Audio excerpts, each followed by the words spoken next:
цааны үзэгчдээ улс төрийн тойм эхэлж байна. Та бүхэн анхаарлаа хандуулна уу? За Монгол Ардын намын хэрүүл тэмцэл парламентаас сальж нийслэл рүү орсон ийм өдрүүд болж өнгөрлөө. За одоо ч энэ улс төрийн нөхцөл байдал хэрхэх хэсэг, юу руу хөтлөх, за юунд хүрэх нь бүрхэг байна. За та бүхэн ойлгомжтой байх үүднээс за өрнсөн үйл явдлуудыг цаг хугацааны дараалалаар таймлан өргөе. За Туулын ордны замын төслөөс үүдэлтэйгээр Нямбатар, Учрал нарын байр суурь эсрэгцэж эхэлсэн. За нэг талд төвжирлийг бууруулахын тулд Туулын ордны замын төслөө зогсоохгүй гэж хотын дарга гидэж байгаа. Харин нөгөө талд Учрал засгийн газрын тэргүүний хувиар иргэдийн эсэргүүцэл за сураг хүчний шаардлагыг чихээ бөглөөд өнгөрөөж чадаагүй. За энд ч хүссэн ч Туулын ордны замын төслийг зогсоохосоор аргагүй төрсөн. За энэ бүтээн байгуулалт мега төсөөл эрхчлөөг эрхэмлдэг гэж өөрийгөө тодорхойлдог ерөнхий сайдын имижийг арай өөр талаас нь харахад хүргэсэн. За нөгөө талдаа Туулын ордны замын төслийг зогсоохыг шаардаж байсан хүмүүсээс тэрээр оноо цуглуулж цахим орчинд дэмжлэг авлаа. За гэхдээ нэг асуудал маргаан дагуулж байгаа нь засгийн газрын зарчим шийдвэр 2 хоногийн дотор өөрчлөгддгүү гэх эргэлзээ юм.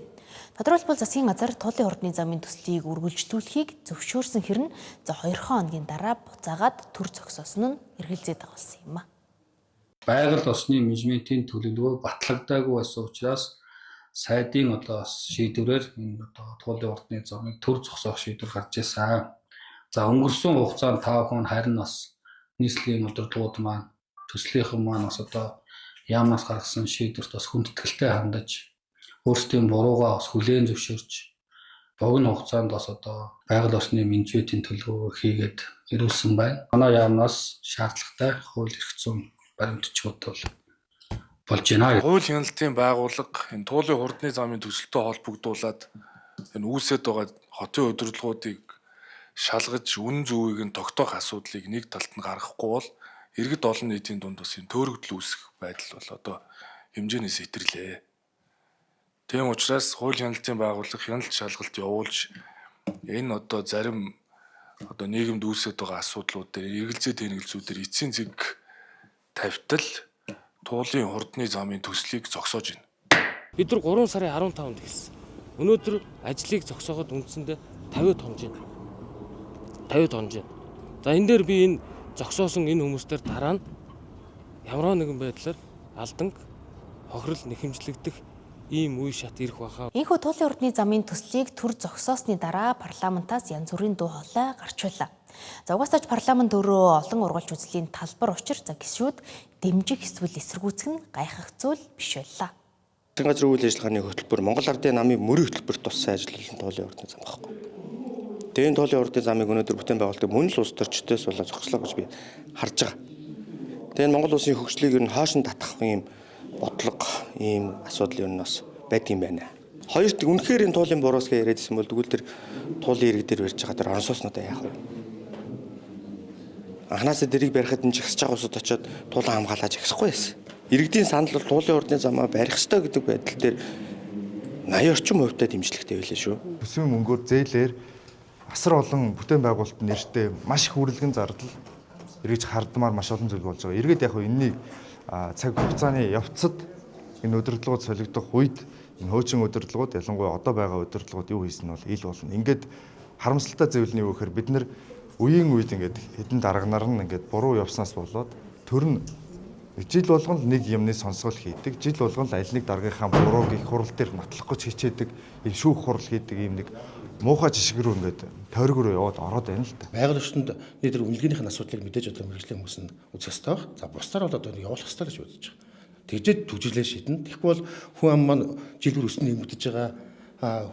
Дээр нь машин бол жилдээ 70-80 мянгаар доллар бодож нэмэгдээд байна шүү дээ. Энийг яаж зогсоохын зүйлдээ тэг зогсол болно. Хэд байгаа шийдлүүдийг нь дэмжих ёстой л гэж үзэж байна. Ардын намын дотоод улс төрийн намуудын орондох улс төрийн сэдв болчлаа шүү дээ. Би түрүүн хэлсэн шинжлэх ухаан болоод хууль эрх зүйн асуудлыг шийдэх ёстой байдал улс төрийн шийдвэр болгоо явж байна. Энэ нь өөрөө Туулын ордны замыг байгаагаар нь тавихгүй байх гэдэгтэй биш. Энэ нь өөрөө зөв буруу юу гэдэг тухай бодох ёстой.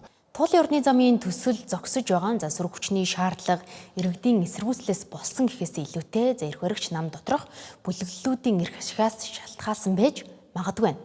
За бүр цаашлбал хинэн том дарга хинэн эцсийн шийдвэрийг гаргах вэ гэдэг далд өрсөлдөөн явж байгаагч үүсэхгүй. За үүнийгч баталвуу гэлтэй засгийн газрын шийдвэр гарсан тэр өдрийн маргааш нийслэлийн Монгол Ардын намын хороо гинэтгэл хуралдахаар болсон. За энэ хурлаар хотын дарга Нямбатарыг суудлаас нь буулгах асуудал хөндөгдөж магадгүй гэх тамаг олон нийтийн дунд явж исэн. За гэтэл эсвэргээрээ нийслэлийн Монгол Ардын намын хорооны гишүүд Нямбатарын хийж байгаа ажлыг дэмжиж байгаа. За туулын ордны замын төслийг үргэлжлүүлэх зүйтэй гэдэг дээр санал хийсэн юм а. Нийслэлийн иргэдийн хурлаараа энэ ярилцаа угаасаа шийдэгдсэн учраас тэр шалгахын төвд төр зогсоох бол нэг асуудал шүү дээ. Түүнээс бүрэн зогсоох тухай яригдаагүй шүү дээ. Хэрв тэгэх юм бол нөгөө ёстой орон нутгийн өөртөө засах эрх мэдэл рүү халдсан асуудал чинь ялангуяа иргэдийн төлөөлөгчдийнхээ хурлаар шийдээ санхүүжилт бүх юмаа ярьсан байгаа юм дээр бол энэ өөрөө хуулийн асуудал гаргаж ирнэ. А энэ дээр бол нөгөө шалгахгаа би төр зогсоож гин гэж ойлгосон. Байгаль орчны үнэлгээ энэ төр бүх юм нягтал шалгал гэж байгаа байхгүй тэр нь зөв л байх л да. А гэхдээ төсөл нь өөрөө үнэхээр эдийн засгийн өгөөчтэй байх юм бол энийг явуулах хэрэгтэй байгаа байхгүй. Тэгэхээр би бол зөвхөн нийслэлийн хүн. Тийм учраас энэ Улаанбаатар хотын эдийн засаг төлөөсөө нийслэлийн хөгжил одоо яваасаа л гэдэг ийм л байр суурин дээр байнга байдаг хүн. Хэрвээ энэ яг том мега төслүүд маань өөрсдөө ингээд хэрүүл ам дагуулад ингээд хардл сэртэл дагуулж байгаа бол энэ засгийн газар яам нь өөрийн төлөвийн төслөө аваад хэрэгжүүлэлтэй. Тийм биз дээ. Тэгвэл ингээд зам тээврийн яам нь энэ төслөө тэгвэл аваад туул төслөө хэрэгжүүл. Энэ том мега төслүүд явж иж Улаанбаатар хотын эдийн засаг хөгжил дараачийн түвшиндээ орно. Тэгэхгүй бол одоо юу гэдэг бүх том төслүүдээ ингээд зогсоох юм бол ингээд бид нар 10 жилийн өмнө Улаанбаатар ямар байсан? Яг тэр нь өнөөдөр нь 10 жилийн дараа Улаанбаатар хот яг энэгээр л. Ийхүү жилийн нэг удаа хуралддаг нийслэлийн Монгол Ардын намын хороо Яаран Сандран хуралдсан нь туулын ордны замын төсөлтэй холбоотой засгийн газрын шийдвэрийг няцаах гэсэн зорилготой байсан нь хуралд оролцохстын ярианаас илтэллээ. За гэсэн ч нутгийн өөрийн удирдах байгууллагын гаргасан шийдвэрт засгийн газар оролцож зогсоох эрхгүй гэдгийг нийслэлийн Монгол Ардын намын хорооны гишүүд хэлж байсан юм. За хэрвээ хотын удирдлагуудыг хууль хяналтын шалгаж дуусгах хүртэл энэ төслийг зогсооно гэвэл засгийн газар албан ёсны тамгатай тогтоол эрүүлэх шаардлагатайгч хотын дарга Нямбатар хэлж байлаа. Энэ эрх мэдэл албан тушаалын төлөө улаарч улангасч байгаа хүмүүс биш тийм үү? Эх орон ард түмэн энэ улс орны хөгжил ерөөсөө ямар ч байдгүй юм байна. Энд нам ерөөсөө хамаагүй юм байна.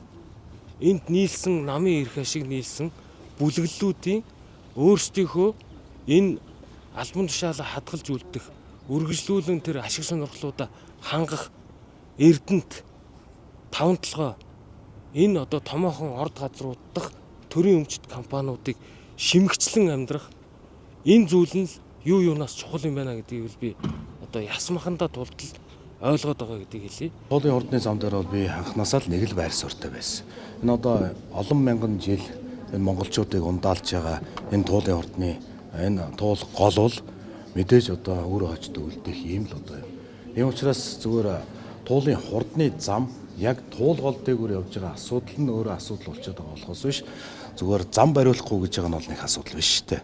Одоо байгаа төмөр зам те төгжрлийг одоо дандаа үүсгдэг төмөр зам дээгүүр хүртэл бид нар төмөр замаа богдуулынхаа урдуур гаргах энэ байгаа төмөр замаа ашиглаад дараагийн одоо хурдны зам хотын дундуур явах замуудыг хийх энэ одоо ажлууд бас байж болно гэж хэлж байгаа. Дамгланд сайдвал би хотын намын дарга хийх надад туршлага байна гэд яг энэ зогсчод хэдхэн сарын өмнө ярьсан. Нээлттэй. Одоо орж ирээд нэр дэвшүүлж болно. Би одоо Нямбатартай нэг муудаад исэн бол байхгүй. Миний хувьд бол яг Нямбатар гэдэг хов хүнтэй нь бол одоо муудалцаад, булаацалтаад, эд хөрөнгө ихнэр хөөхөд албан тушаал булаацалтаад исэн бол байхгүй. Би зүгээр хамгийн нэг харамсаж байгаа би энийг зохион байгуулж байгаа хүмүүст уржигдэр ороо хэлсэн. Одоо өр хүүхдээр оролж болохгүй дээ. Зүгээр хоёрт нь бас миний охин эрүүл мэндийн хувьд одоохонд асуудалтай байгаа. Тэгээ яг энэ миний одоо та хэд нэг жоохон өнгөрөөж жоод оролдороо найзаа гэд би хэлсэн. Тэр Нямбатар олон найзтай л байх. Надтай бол ерөөсөө яриаггүй. Энэ оны одоо 1 сарын 1-ээс хойш надтай ерөөсөө холбогдоогүй. Яриаггүй. Олон найзтай байлгүй. Тэр найзуудтай хэлсэн байна. Надад бол хэлээгүй. Олон нийтийн хардлагыг эцэслэх үүднээс хотын удирдлагуудыг шалгаж болох ч туулын ордны замын төслийг зогсоож болохгүйг нийслэлийн удирдлагууд хэлж байлаа. Учир нь энэ төслийг хэрэгжүүлж төвжирлийг бууруулна гэж амлан Монгол Ардын нам нийслэлд үнэмлэхгүй ялалтай болсон. За эндээс нийслэлчүүдэд өгсөн амлалтандаа хүрэхийн тулд энэ төслийг үргэлжлүүлэх нь зөв гэх улс төрийн шийдвэр нийслэлийн Монгол Ардын намын хорооноос гарсан юм а. За гэхдээ энэ шийдвэр бол Монгол Ардын намын бүтцийн байгууллага болох нийслэлийн Монгол Ардын намын хорооны гаргасан шийдвэр болохоос биш аль бие усны шийдвэр гэж үзэхэд хэцүү. За үүнийг алжуулахын тулд нийслэлийн нийт хүн амыг төлөөлж шийдвэр гаргадаг нийслэлийн иргэдийн төлөөлөгчдийн хурал хуралдах ёстой. За энэ дагуу өнгөрсөн даваа гарагт нийслэлийн иргэдийн төлөөлөгчдийн хурал хуралдаж туулын урдны зантай холбоотой асуудлуудыг хилэлцэх байсан ч хуралдаагүй. За энэ үйл явдал нийслэлийн иргэдийн төлөөлөгчдийн хурлын төлөөлөгчд дарга баярыгаа буруутгаж хурал удирдах чадахгүй байна гэх үндслэлээр баярыг огцруулсан. Харин дээр нийслэлийн иргэдийн төлөөлөгчдийн хурлын энэ шийдвэрийг хууль бус гэж эсэргүүцэн намайг туулын урдны замын төслийг дэмжээгүй төлөө огцрууллаа гэж хэвлэлийнхэнд мэдээлэл хийх үеэрээ хэлсэн байдаг. Тэрээр мөн хэлсэн үгэндээ намайг туулын урдны замын төслийг дэмжээ зогсохгүй дэмж гэдэг тогтоол гаргуул гэдэг шахалт үзүүлсэн гэдэг мэдээлэгч мөн өгч ирсэн юм. За улс төрчил болсон хойно түүний хэлж байгаа үгс үнэн эсэх нь үл мэдэгдэнэ. За гэхдээ нэг л зүйл тодорхой. За тэр нь хэдхэн сарын өмнө нийслэлийн иргэдийн төлөөлөгчдийн хурал олонхоор дэмжиж баталсан туулын урдны замын төслөө баяр төлөөлөгчийг эсэргүүцсэн ч эсэргүүцээгүй ч дэмжиж явах нь тодорхой юм. За аль ч институт өөрийн гаргасан шийдвэрээ хамгаалж хэрэгжилтийг нь хангах гэж хичээх нь ойлгомжтой. За ийм нийслэлийн иргэдийн төлөөлөгчдийн хурлаас туулын урдны замын төслийг үргэлжлүүлэх ёстой гэх агуулгатай засгийн газрын шийдвэрийг хүлээж авахгүй байх агуулгатай тогтоол гарч магадгүй болоод байна. Харин энэ хооронд засгийн газрын тэргуун улсын хурал дээр ажиллаад тайлагнаж байлаа. За учирлын хувьд ерөнхий сайд болсноос хойш анх удаа улсын хурлын асуулгын цагт оролцсон нь 2026 оны 4-р сарын 24-ний өдрийн баасан гараг байсан юм. За тэрээр авилгатай холбоотой асуултуудад хариултагч гишүүдтэй халз мэтгэлцсэн юм а. За энэ үеэр юу яригдсаныг товчлон үзүүлье. Монголчууд мартаг байгаа да. Хэдхэн жилийн өмнө жидүүгийн хөнгөлтэй зэлийг Монгол Ардын намын 40 гишүүн толгой дараалаад авч ирсэн. Тэгээ өнөөдөр энэ хүмүүс хуулийн болон ёс зүйн хариуцлага хүлээгээд улс төрөөс холдох ёстой байтал бүр эсэргээрээ бүр өндөр албан тушаалаа явж байгаа. Жишээ нь энэ жидүүгээд хөнгөлтэй зэлийг авсан хүмүүсийн нэг нь бол та өөрөө. Улс төрд олон жил яваа хүн ард түмнээрээ шүүлэх нь ард түмнээрээ шүүмжлүүлэх нь байдаг л үзэгдэл. Гэхдээ үнэн мөнийг тогтоох ёстой. Би эдгээр тусгай сангуудын бүх мэдээллийг ил болгож исэн хүн. Хоёрт бол би энэ сангаас ямар нэгэн нөлөөлөл ашиг зээл тусламж авсан зүйл байхгүй. Хамгийн ихэнд би тайлбарыг нь хэлж исэн. Өнөөдрийн энэ асуулгын болоод мэтгэлцээний сэдв өөрөө авилгажуулсан гэж. Авилгадсан Монгол, авилгажуулсан гэдэг хоёр үгэнд бас арай өөр утга байгаа хаа гэж бодож байна. Авилгажуулна гэдэг нь санаатаа, зохион байгуулалтаа, системтэй энэ үйл явц чинь явчихжээ. Сануусргүйгээр нэг хэдэн хулгайч авилга авсан асуудал энэ жилүүд чинь биш ээ. Санаатаа юм байна. 17 онд санаатаагаар нууцын хуулийг өөрчилж хаалттай нууцаар авдаг шууд гэрээ хийдэг нөхцөл бололцоог эрх баригчид бүрдүүлээд авилгын гэмт хэргийн тоо энэ хойно байгаа хар баг нь төсвөөс одоо үндсэндээ ингэж эрс үсч эхэлжээ. Тэгэхээр энийтэй та бас санал нийлж байна. Өнөөдөр Монгол юу ч нууцлах эрх байхгүй. Тийм учраас өнөөдөр засгийн газраас их хурл барьсан байгаа энэ төрийн албаны нөөцийн хуулиар ил болох ёстой. Цахимжилтын төлөө ил тод байдлын төлөө сан санаачлага гаргаж ирсэн хүний хувьд үр дүнгээ ахиулгаж байгаа. Сая 146 зөвшөөрлийг 5 даваад авдаг байсныг болиулахад маш олон эрх мэдлээсээ салж бухимдж байгаа. Гэсэн хэдий ч үүний цаана нөгөө авилга, албан тушаалын хэрэг, нөгөө бие биеэ заавал одоо найрч 5-10 цаас өгж асуудал шийддэг байдал таслан зогсож байгаа. Та авилгатай тэмцдэг засгийн газар бүрдүүлж чадсан гэж үздэг үү? Танай засгийн газраас хэн ямар сайд авилга албан тушаалын хэргийн асуудалтай холбогдвол та шууд огцож чадах уу? Мэдээж одоо сайн сайдын 32 шинж бүрдсэн супер хүн гэж хаа бах уу? Улс төрд олон жил явж байгаа хүмүүс ард түмнэрээ шүүлэгдэг, ил тод нээлттэй ард түмэн шүүмжилдэг. Тийм ч учраас улс төрд олон жил явж байгаа хүмүүс нэр бүтэн байна гэдэг бол ардсан нийгэмд тийм их амар зүйл бол биш ээ. Энэ бол ардсан нийгмийн гол онцлог. Сар гарахны өмнө намынхаа их одоо хурал дээр та чөлөөлөе гэж байгаа 4 хүний асуудалт нарыг оруулж ирсэн шүү дээ бас нам дотроос. Тэгээд таны шудраг осны илт чинь хэвээрээ байна уу? Эсвэл бол энэ засгийн газар бүрдээд уусаад алга болцсон уу? Одоо танай засгийн газар чинь талцаад байсан хоёр талаас аль аль нь ингээ суудсан засгийн хурал дээр хүртэл одоо үзэлцээд байгаа сурагтай байна лээ.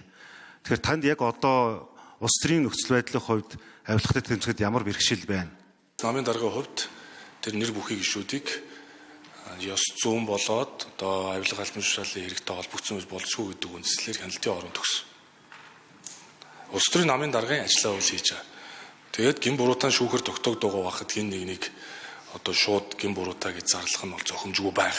Надад бол зориг байна. Миний удирдах арга барил зарим хүмүүст бас заримд нь таалагдахгүй байна. Заримд нь нийцэхгүй байна. Би хундагны ард асуудал шийдэж үзээгүй.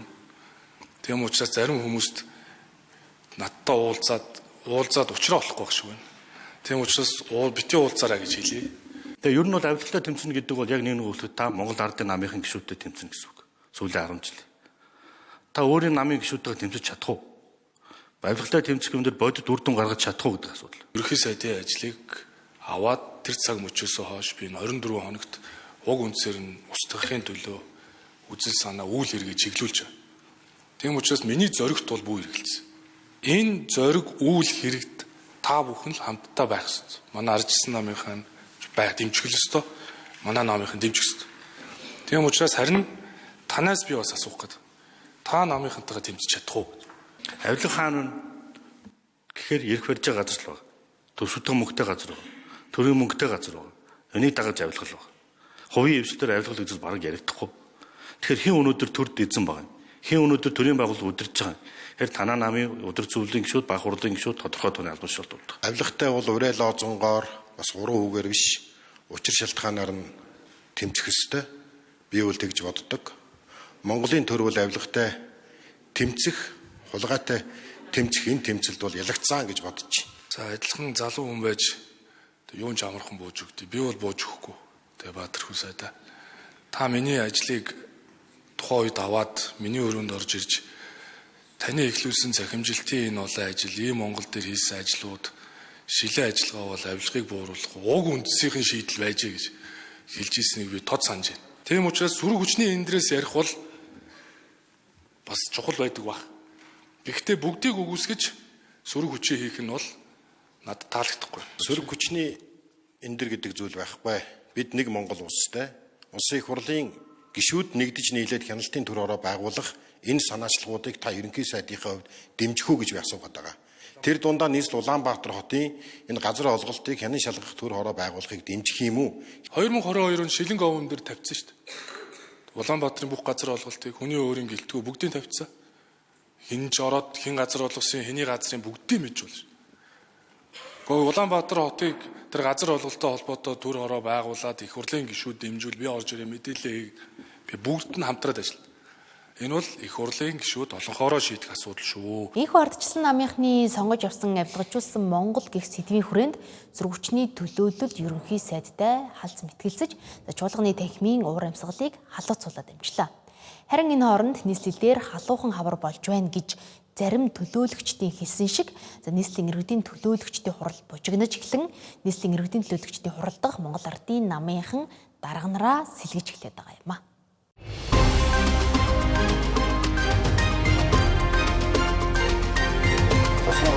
That's not